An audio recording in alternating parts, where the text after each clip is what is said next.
어떤 사진이나 음악이나 어떤 물건을 보면 우리가 그때로 돌아가 그때의 감성이 되는 것을 우리가 종종 경험합니다. 저희 집 냉장고 옆쪽에도 저와 아내의 그 신혼 시절에 찍은 사진이 있어요. 만으로 지금 이제 만 20년이 넘었고 21년을 향해서 지금 가고 있는데, 그때 보니까 참 어렵구나, 그리고 참 말랐었구나, 그런 생각도 하게 되고, 그때는 불밖에 없었는데 지금은 또 자녀 셋을 주셔서 5이 됐으니 참 하나님께 감사할 것이 많다는 생각을 해봅니다. 우리들이 가지고 있는 어떤 사진뿐만 아니라 물건 중에서도 그것을 보면 정말 그때의 기억이 고스란히 나는 것을 한번 여러분들 경험하실 거예요. 제가 미국에서 한 교회 성도님 댁에 갔는데 한쪽 구석에 어떤 군인에 관련된 물품들이 있어요. 그래서 이게 뭡니까? 그랬더니 우리 아버지께서 남기신 유품입니다, 그러시더라고요. 아버지가 이제 직업 군인이셨는데 그것을 삶을 통해서 정말 성실하게 충성스럽게 사시고 이것을 남기시고 하셨습니다. 예, 그걸 보면서 아버지를 기억하고 계시더라고요. 또 어떤 한 60이 넘으신 여자 그 집사님 댁에 갔는데 말씀을 나누는 도중에 제가 참 신기하게도 그분이 연애 때 그 남편으로부터 받았던 그 연애 편지를 전체 다 보관하고 계신 분이 계시더라고요. 그래서 참 이것도 대단하다. 근데 알고 보니까 이제 먼 거리에서 이렇게 연애를 하셔서 주로 편지로 이렇게 연애를 하셨다라는 거예요. 그래서 이 남편 되시는 분도 그때는 정말 제가 거의 매일같이 편지를 써가지고 제가 결혼할 수 있었다라고 그렇게 고백을 하시는데, 그래서 이거를 그러면 가끔씩 읽으세요? 그랬더니 남편이 가끔씩 자기를 서운하게 하고 좀 이렇게 그러면 그 편지를 딱 보여주면서 초심으로 돌아가라고 그럴 목적으로 그거를 읽어주신다고 그러시더라고요. 그러니까 예전에 우리가 가지고 있는 물건들이 다 과거의 그런 기억들을 이렇게 살리게 하는 그런 용도로 쓰인다라는 것이죠. 그렇다면 혹시 여러분들이 가지고 있는 것 중에 하나님의 은혜를 생각나게 할 만한 어떤 물건 여러분들 가지고 계세요? 어떤 꼭 물건이 될 수도 있겠지만 어떤 장소도 될 수 있고, 또 어떤 여기 앞에 있는 그 오곡 과일 백과처럼 정말 1년 동안 수고하고 땀 흘리며 수확한 어떤 열매도 될 수 있겠죠. 그것이 우리들의 신앙생활에서 얼마나 중요한 것인가 오늘 말씀을 통해 좀 나눴으면 좋겠어요. 그러한 것들을 보면서 기억하고 감사하는 것. 오늘 본문의 이 설교의 제목에 사실은 제가 전하고 싶은 말씀의 핵심이 다 들어가 있어요. 오늘 본문을 보면은요, 내용은 아주 간단합니다. 이스라엘의 백성이 이제 곧 가나안에 들어갈 그것을 목전에 두고 있는 상황이에요.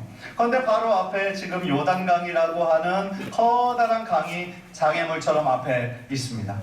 그런데 그때 이런 상황에서 어떻게 할 수 있었겠어요? 그 많은 사람들이 돌아갈 수도 없는 것이고, 배를 만들 수도 없는 것이고, 또 수영할 수도 없는 것이, 어린 아기들도 있었고 또 연세 드신 분들도 많이 있었기 때문에 정말 막막한 상황이었다라는 거예요. 그런데 이스라엘 백성, 그때까지 생존했던 백성들은 한 가지 기억하고 있는 사건이 있었어요. 그게 뭐냐면 홍해가 갈라져서 그 바다를 육지처럼 건넜던 그 사건을 기억하고 있는 사람이 있었다면, 앞으로 하나님께서 이 요단강도 어떤 기적으로 우리들에게 보여줄지 모른다라는 기대감을 갖게 했었겠죠.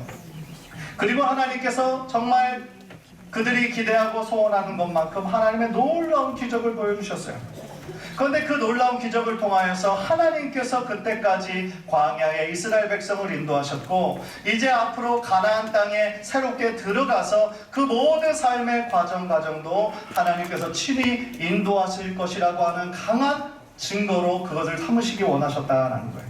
그런데 그들이 그 요단강을 건너기 전에 그들의 마음에 준비할 것이 하나 있었는데, 그것이 바로 여호수아서 3장 5절에 나와요. 여호수아서 3장 5절, 우리 한번 화면을 보면서 다 함께 읽겠습니다. 시작. 여호수아가 또 백성에게 이르되 너희는 자신을 성결하게 하라. 여호와께서 내일 너희 가운데 기이한 일들을 행하시리라. 무슨 이야기입니까? 하나님의 놀라운 기적을 경험하기 위해서 이스라엘 백성이 준비해야 될 것이 있었어요. 마음을 성결케 하는 일이었습니다. 즉 자신 안에 있는 죄를 회개하고 하나님께서 이루실 일들을 기대하고 소망할 때 하나님의 놀라운 일들을 체험할 수 있었다라는 거예요. 우리들도 마찬가지입니다. 하나님께서 우리들의 삶에 구체적으로 역사해 주시기를 원하는 마음이 있다면 우리가 어떻게 될까요? 우리들의 마음을 정결케 하고 회개하고 깨끗한 마음으로 하나님이 주신 은혜를 기대하고 소망할 때에 하나님께서 기대하는 여러분의 마음과 삶 가운데 풍성한 은혜를 내려주실 줄 믿습니다. 그래서 하나님의 기적을 체험하기 위해서 우리가 먼저 해야 되는 것이 바로 이거였다라는 거예요. 이제 이스라엘 백성들이 이제 그 요단이 마치 홍해가 건넜던 것처럼 육지처럼 그 강물이 양쪽으로 큰 벽이 세워졌고 이제 모든 200만 명에 달하는 이스라엘 백성들이 거기를 건너기 시작합니다. 얼마나 감사했을까요? 그런데 이제 다 건넜는데 하나님께서 여호수아에게 어떤 명령을 하십니다. 그게 뭐냐면 제사장들이 제일 먼저 앞장섰고 모든 백성들이 다 마칠 때까지 그 자리에 여전히 제사장들이 서 있었는데 그 각 지파, 이미 강을 건너온 각 지파의 한 사람씩을 선택해서 지금도 서 있는 그 제사장 주변에 있는 한 돌을 취해서 너희들 지파가 머무는 곳에 그것을 두라 이렇게 말씀합니다. 하나님께서 왜 그 명령을 하셨을까요? 지금 방금 힘들게 건너왔는데 왜 다시 그 요단강 그 한가운데로 들어가서 그 돌을 취해서 눈에 보이는 곳에 두라고 했을까요? 이유는 간단합니다. 기억하라는 거예요. 하나님의 이 기적의 은혜를 베푸신 것을 기억하고 또 어떻게 될까요? 감사하라는 겁니다. 왜냐하면 우리 인간이라는 존재가 자꾸 보지 않고 기억하지 않으면 자꾸 하나님의 은혜를 잊을 때가 참 많아요. 그것이 우리들의 연약함이고 한계라는 것이죠. 영어로 생각하다라는 단어가 think예요. 그런데 감사하다라고 하는 think가 think에서 나온 말입니다. 그러니까 감사는 저절로 나오는 것이 아니라 우리에게 행하신 하나님의 놀라운 은혜를 자꾸 생각하고 기억할 때에 하나님을 향한 진정한 감사함이 흘러 넘치게 된다라는 그런 뜻이에요. 따라서 그 감사함이 없어지면 그 자리를 불평과 불만으로 채우니까 그러기 전에 이 이스라엘 백성들에게 이 요단강을 육지처럼 건넌 그 은혜를 기억하며 길갈에서 취한 돌들을 볼 때마다 하나님께 감사해라 이런 말씀이었던 겁니다. 6절 7절을 보면 하나님의 뜻이 잘 드러나 있어요. 우리 한번 좀 길지만 한 목소리로 한번 읽도록 하겠습니다. 시작. 이것이 너희 중에 표징이 되리라. 후일에 너희의 자손들이 물어 이르되 이 돌들은 무슨 뜻이냐 하거든 그들에게 이르기를 요단물이 여호와의 언약궤 앞에서 끊어졌나니 곧 언약궤가 요단을 건널 때에 요단물이 끊어졌으므로 이 돌들이 이스라엘 자손에게 영원히 기념이 되리라 하라 하니라. 아멘. 그것을 볼 때마다 길갈에서 취한 돌들을 볼 때마다 부모 세대만 감사할 것이 아니라 그것의 의미를 물어보는 자녀들에게도 그 의미를 가르쳐주고 하나님께 은혜 감사하라는 그런 삶을 살도록 하는 것이 바로 하나님께서 이 명령을 하신 목적이었다라는 거예요. 따라서 우리들의 삶도 마찬가지입니다. 가장 좋은 것은 다른 사람들이 이렇게 해서 하나님의 은혜를 체험했다고 하더라 이런 것이 아니라 하나님께서 나애가 이렇게 어려운 과정 가운데 있을 때 하나님의 그 전적인 은혜로 나를 회복시켜 주셨어. 그래서 이 물건을 볼 때마다 나는 하나님의 그 크신 은혜와 사랑을 기억할 수밖에 없어.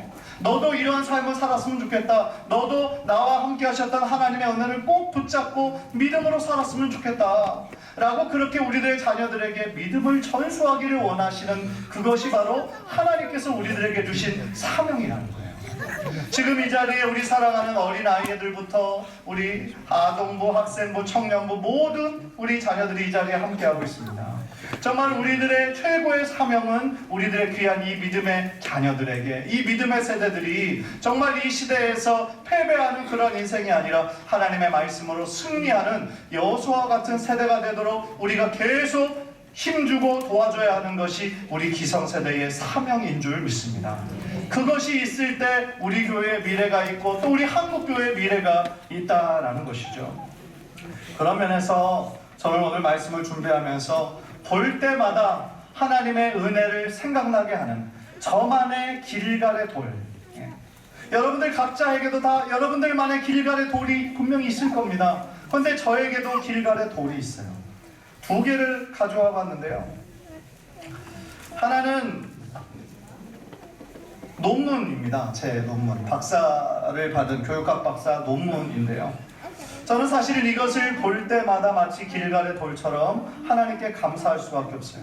왜냐하면 저의 능력과 저의 지혜로 한 것이 아니라는 것을 너무나 잘 알고 있기 때문에 그렇습니다.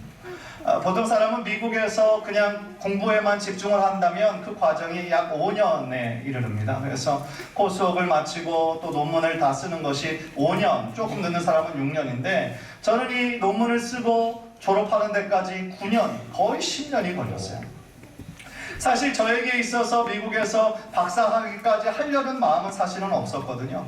한국에서 MDB까지, 그러니까 신학대학원까지 다 마치고 미국에 갔기 때문에 THM이라고 하는 또 하나의 그런 석사를 마치고 저는 이제 전임으로 사역을 하고 싶은 마음이 저에게 있었어요. 그래서 저의 사명, 하나님이 주신 은사가 교수로서 신학대학에서 가르치는 것보다 정말 이 하나님의 교회에서 성도들과 함께 교회를 세우고 또 신앙생활하는 것이 훨씬 더 저의 열정이었기 때문에 당연히 이제 그 학교를 THM을 무사히 졸업하고 전임으로 사역을 하기를 원했어요. 근데 하나님께서 그때 즈음에 제가 아버지 학교에 동참하고 또 그때 그것을 주관하던 한국 온누리교회에서 오신 그 목사님과 잘 연결이 돼서 이제 얼바인의 그 온누리교회 처음으로 이제 지교회가 세워지게 되는데 그분이 담임 목회자로 세워지고 그때 사역을 처음 시작할 때 저하고 같이 이제 저는 부목사로 사역을 하기로 약속이 돼 있었던 거예요.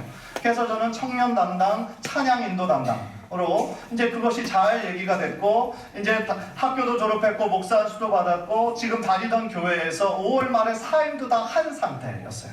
그러니까 이제 조금 한 2달 정도 있다가 그 얼방 온누리교회에서 부목사로 사역하는 것만 기다리고 있었는데 제가 전혀 예상치 못한 일이 일어났어요. 그게 뭐냐면 그 담임 목사님으로 하기로 한 그 목사님이 막판에 바뀐 거예요. 그러니까 이분도 너무너무 황당했지만 뭐라고 그러시냐면 선교사님 출신인 목사님이 이 교회 이제 담임 목사로 사역을 시작하도록 한국에 계신 하영조 목사님께서 그렇게 말씀하셨다라는 거예요.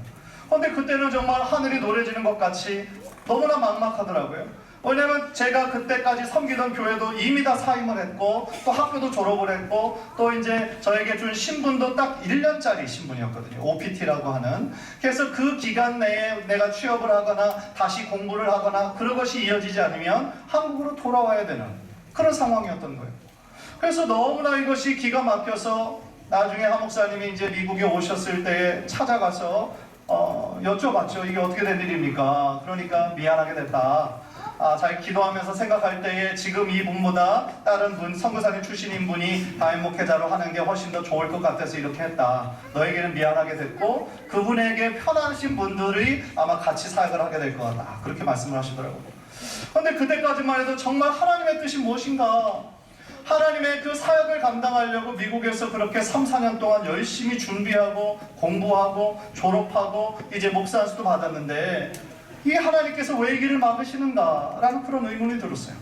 그래서 기도하고 기도원도 가고 금식도 하고 하나님의 뜻을 물었는데 도저히 하나님의 어떤 응답이 없는 거예요. 그런데 그때 상황에서 여전히 가장으로서 미국에서 또 한 달 한 달 살아가는 것이 많은 생활비가 들기 때문에 어떻게든 그 생활비를 벌었어야 됐어요. 그래서 그때 제가 했던 일이 이제 할아버지 할머니들 계시는 어떤 문화센터 거기에 가서 컴퓨터 가르쳐드리고 또 유행가도 가르쳐드리고 이렇게 이 부분에서 꺾으셔야 됩니다. 예, 그런 것도 가르쳐드리고 또 가끔씩 레크레이션도 진행하고 그렇게 했어요. 그런데 그것은 그냥 말 그대로 아르바이트지 뭐 그거 생활비 전적으로 내는 것은 그게 안 됐거든요. 그래서 또 다른 일을 좀 찾아야 되는데 구하는 일마다 그렇게 안 되는 거예요. 제가 그때 약 9개월 동안 얼마나 좌절하고 저의 무력함을 한계를 인식하고 내가 정말 이 목회를 위해서 지금까지 준비한 대학원 2개까지나 하고 이 모든 것들이 일반 이 직장 하는 데 있어서는 큰 도움이 안 되는 거예요. 그래서 이력서를 딱 내보면 그분이 딱 보면서 목사님이시네요. 이제 그렇게 하는 게 그 짧은 그 순간이었지만 막 나를 불쌍한 눈으로 쳐다보는 그게 참 힘들었고 그리고 심지어 이제 뭐 안경점에도 가서 좀 일을 배워보면서 할 수 있다라고 해도 그 사람도 또 안 써주고 육체 노동하는데 또 갔는데 제가 힘이 없게 생겼는지 그것도 안 써주고 그래서 일을 써주는 데가 신문 배달하는 데라 새벽에 일찍 이거라도 해야 되겠다 싶어가지고 나갔는데 그 많은 집들을 다 기억할 수가 없는 거예요. 그때 당시에 뭐 GPS 이런 것도 없었고 이것도 아닌 것 같습니다. 그래서 그 일도 못했어요. 그래서 정말 하루하루 맨날 직업 구인난만 보면서, 그리고 벌어놓은 뭐 수입이 없으니까 그냥 크레딧 카드 써가면서 정말 하나님 앞에 탄식하면서 준비했던 그 기간이 9개월의 시간이 있었어요. 그래서 그때 혹시 그러면 하나님의 뜻이 이겁니까? 아니 교회의 사역의 문도 막으시고 또 일반 일하는 것도 막으시고 그러면 하나님 혹시 공부하는 겁니까?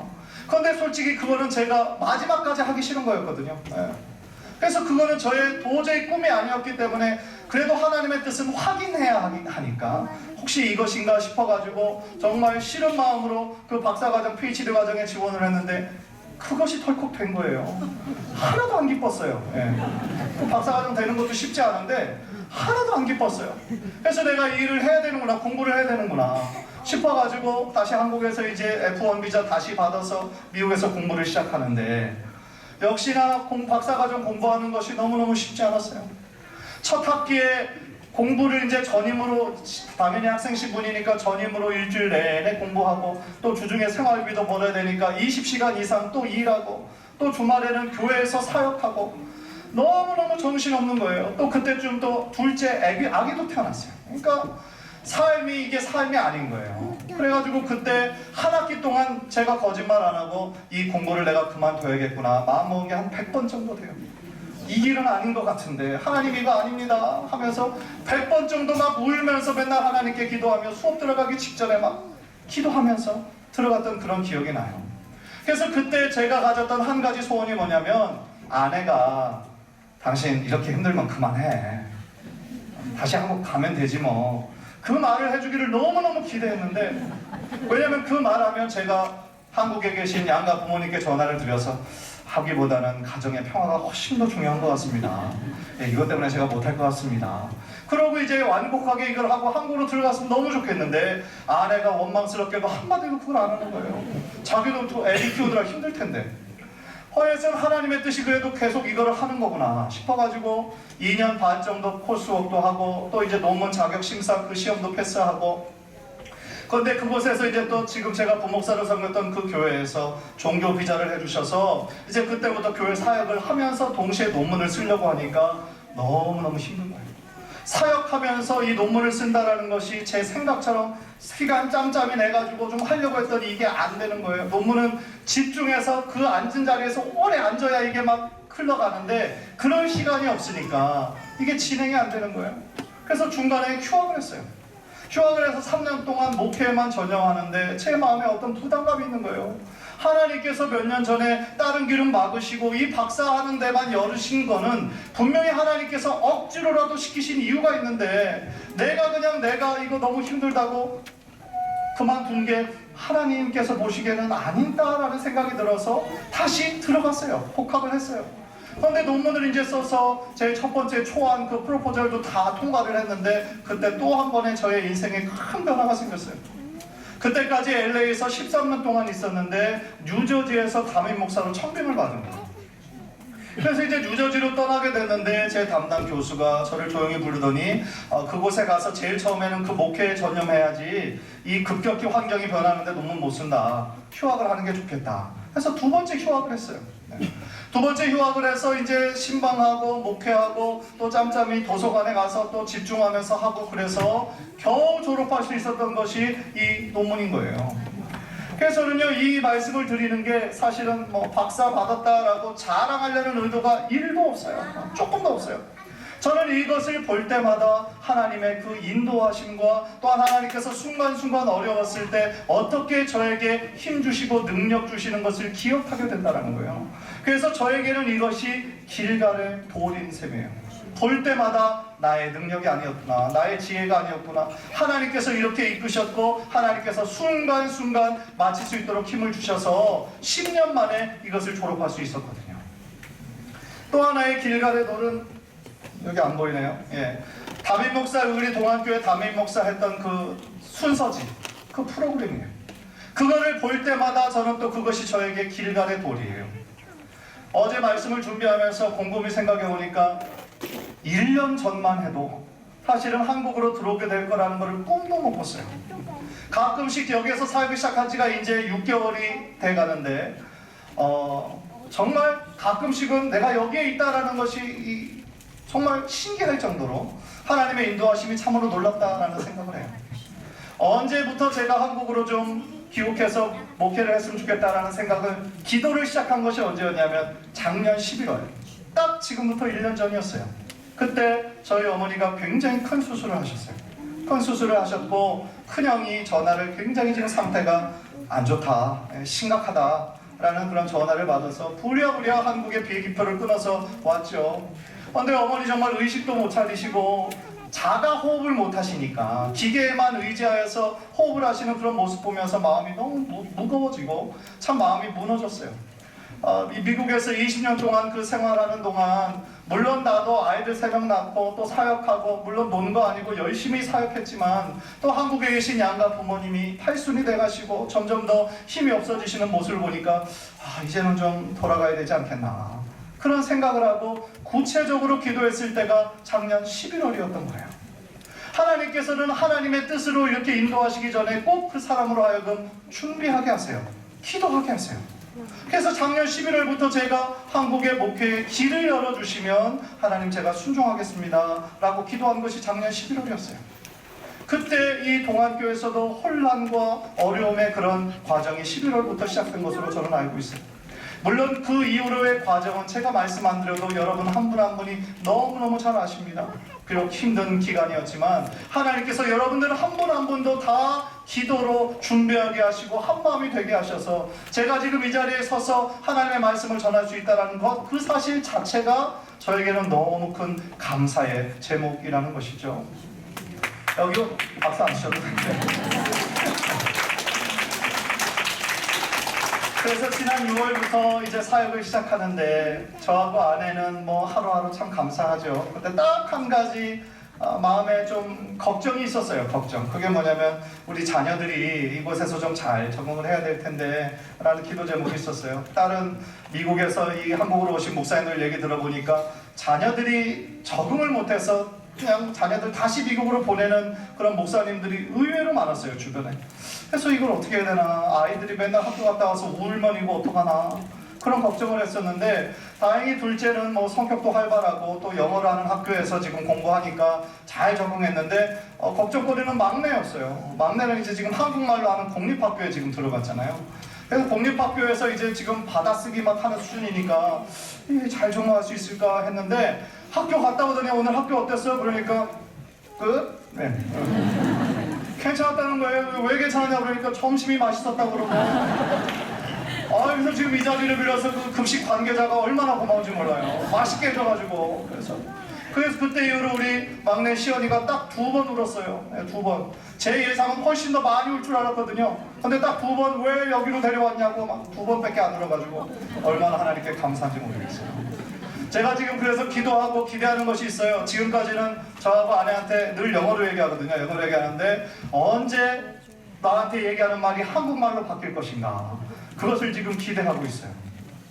하나님께서 정말 이 모든 과정들을 통하여 저희 가정에 큰 일을 세우셨을 뿐만 아니라 또한 기다리고 기도하는 우리 동안교회 모든 성도님들에게도 큰 축복이 되게 하신 것을 믿습니다. 말씀을 마무리합니다.